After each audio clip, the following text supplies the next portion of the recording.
안녕하세요. 보드카 처먹은 역사왕의 보차왕입니다. 2024년 12월 3일 윤석열 정부는 명분도 비전도 없는 친위 쿠데타를 일으켰다가 국민들의 거센 반발에 직면해서 실패하고야 말았습니다. 저는 12.3 내란 사건으로 인해서 우리나라의 안보가 아주 크게 말아먹혔다고 평가하고 있습니다. 특히 한국군은 지금 외부의 위협이나 내부의 준동으로부터 제대로 된 대응이 불가능할 정도로 심각하게 망가져버리고야 말았습니다. 외부에서 대규모 전면전을 걸어온다고 하면은 초동 대응 우왕좌왕하면서 다 말아먹을 게 뻔하고요.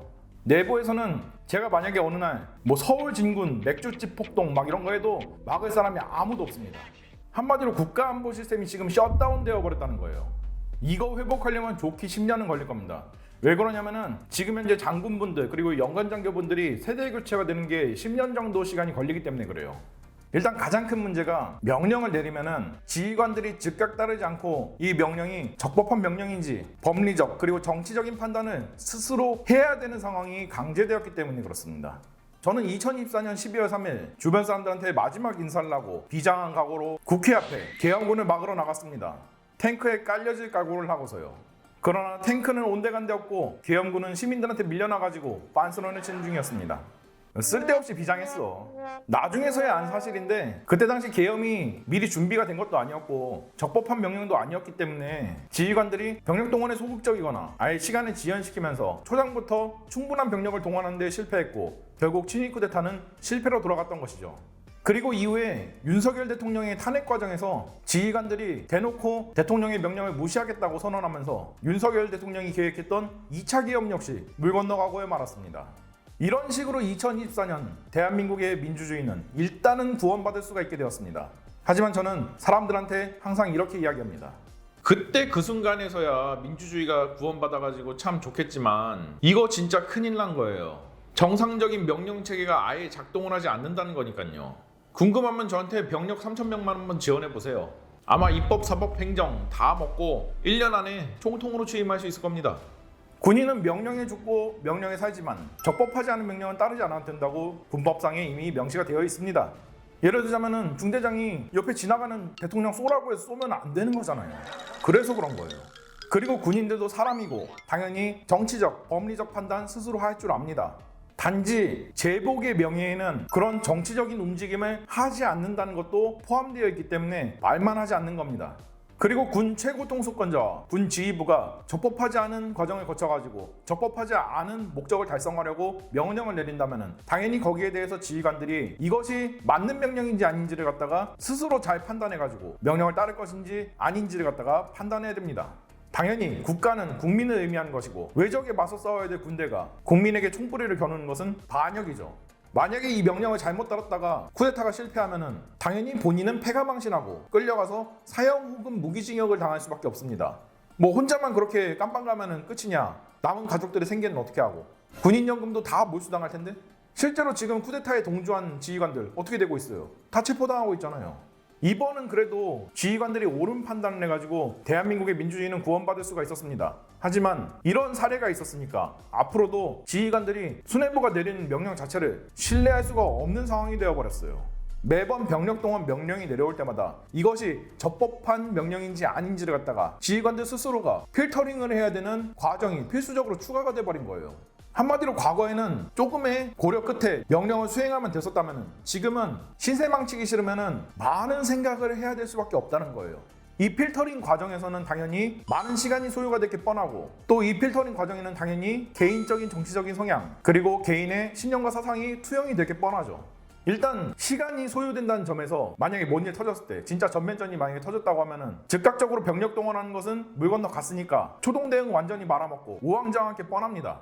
안 그래도 군대 문화가 자기 몸 하나 챙기는 보신주의로 계속 가고 있고 이기주의가 굉장히 심해지는 판국이었는데 더더욱 보신주의, 이기주의화로 가면서 대부분의 지휘관들이 그 명령이 적법하든 아니든 병력 동원에 소극적일 수밖에 없게 된다는 거죠.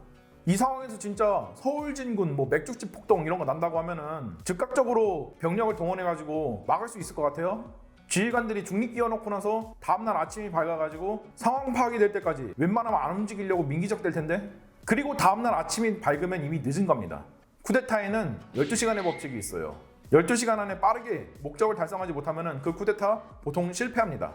그 말은 거꾸로 얘기하자면은 진압군 역시 12시간 안에 빠르게 쿠데타군을 진압하지 못하면은 진압에 실패한 것이고 나라가 넘어간다는 거예요. 아니면 어거지로 뒤늦게 진압군 동원해가지고 막으려다가 내전 터져가지고 여기 소말리아 되는 거예요. 유니세프에서 이제 식량난에 시달리는 한국인 돕기 운동하겠네. 그리고 자꾸 이렇게 지휘관들에게 병력 동원에 있어서 개인적인 사상과 신념, 생각 이런 것들을 갖다가 적용시키게 하는 거는 위험한 일입니다. 그 말은 이들이 여차하면은 땀만 먹고 이 촛불이 그대로 정보기관으로 돌리잖아요? 그럼 쿠데타군으로 돌변하는 거예요. 만약에 한개 기갑여단이 서울로 진입해가지고 대통령 끌어내리고 초원법적인 기구 만들어서 이제부터 나라 자기가 통치하겠다고 하면 그냥 나라 넘어가는 거예요. 한개 기갑여단이 어떻게 쿠데타를 성공시킬 수가 있냐고요? 보통 이 정도의 병력이면 쿠데타 성공 가능합니다. 리비아의 카자피가 쿠데타에 성공시켰을 때 그때 당시 동원한 병력이 딱 한개 기갑여단이었고요. 전두환도 박정희도 실제 쿠데타를 갖다가 성공시키는 데 동원한 병력은 딱 이 정도 병력에서 크게 차이가 나지 않습니다. 근데 기갑 여단이면은 대령이나 준장쯤의 보직인데 한마디로 대령 한 명만 땀만 품으면은 대한민국의 역사가 다른 길로 빠져버릴 수도 있다는 거예요. 즉 대한민국 군대 지금 개판 나버렸고 이것은 12.3 내란 사태로 인해서 촉발된 것입니다. 뭐 어떤 분들은 사령관이 국회에 가가지고 뭐 눈물 찔찔 짜고 있다, 상부의 발포 명령을 무시하는 것들을 갖다 어떻게 믿냐, 북괴가 내려오면은 다 항복해버릴 거다, 옛날에는 무조건 두들겨 패곡을 해서 말도 잘 들었는데 라고 말씀하시는 분들이 많습니다. 물론 두들겨 패면 말은 잘 됐죠. 개처럼 짐승처럼 폭력으로 복종하게 할 수 있습니다. 북괴 김정은이처럼 군인들과 국민들의 인간성을 갖다가 말살해버리고 그냥 그저 말 잘 듣는 짐승으로 만들어버릴 수 있어요. 그런데 사람은 다 똑같습니다. 그렇게 주장하시는 어르신분들 저한테 개같이 두들겨 맞으면은 제 말 잘 듣지 않을까요? 그런 분들 남산 끌고 가가지고 물은 답을 알고 있다 이런 거 한 번씩 체험시켜주면은 다음날부터 아마 보초강 총통각하 만세 외치고 있을 겁니다. 하지만 폭력으로 복종하게 하는 것은 그 결말도 똑같이 폭력적으로 치닫기 때문에 우리 사회가 점점 더 폭력을 배제하는 방향으로 발전해 나간 거 아니겠습니까? 그런 나라를 원하시면은 저기 휴전선 북쪽에 있으니까 거기로 가시면 돼요. 연관된 문제로 지금 군인의 정치적 중립 의무도 사실상 사문화되었습니다. 아니 이제 사회상 자체가 군인이랑 공직자들한테 알아서 처신 잘하라고 하면서 알아서 각자 도생하라고 하고 있는데 당연히 군인들도 살려면은 자기들이 생각한 그대로 움직일 수밖에 없고 정치적인 신념에 따라서 줄을 쓸 수밖에 없게 되지 않겠어요? 그럼 정치 군인들만 양산되는 겁니다. 아닌 게 아니라 이제는 나라가 개판 났다 보니까 뭐 군인들이나 공직자들이나 SNS상에서 정치적인 의견 피력해도 아무도 문제시 안 하고 아무도 처벌 안 하잖아요. 아예 정치적 중립 의무 자체가 사문화돼 버렸잖아요. 왜냐하면은 아주 멍청하고 오만 방자한 대통령 하나 때문에 이제는 군인들도 정치적인 옳고 그름을 갖다가 스스로 판단을 해야만 살아남을 수밖에 없는 상황이 강제적으로 만들어졌기 때문이죠. 그리고 군의 사기도 완전 박살이 났습니다. 이미 최상병 사건으로 인해서 군인의 목숨은 길냥이만도 못한 것으로 판명나버렸고 정치인들은 군인의 제복에다가 침을 뱉어대고 모욕했잖아요. 몇몇 정권에 아부하는 정치군인들만 책임에서 피해갈 수 있고 그 책임은 나머지 선량한 군인들이 뒤집어 쓰고 패가망신해야 된다는 게 너무나도 잘 밝혀져 버렸잖아요.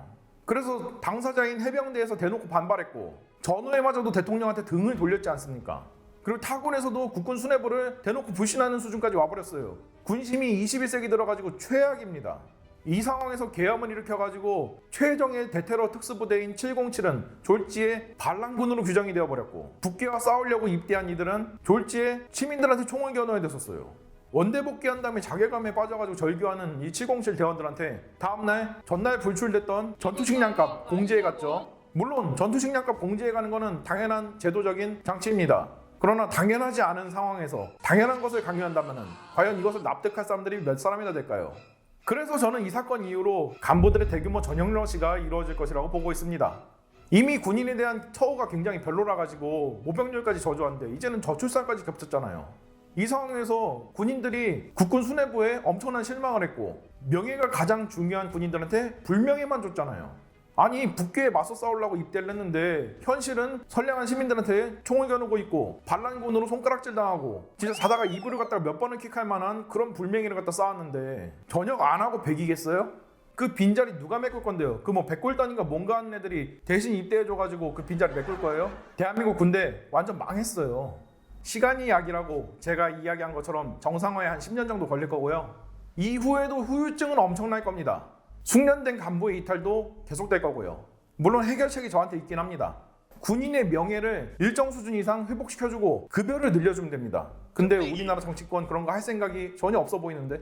이거는 여러분이 저 대통령 만들어주지 않는 이상은 해결이 불가능하다 보시면 돼요.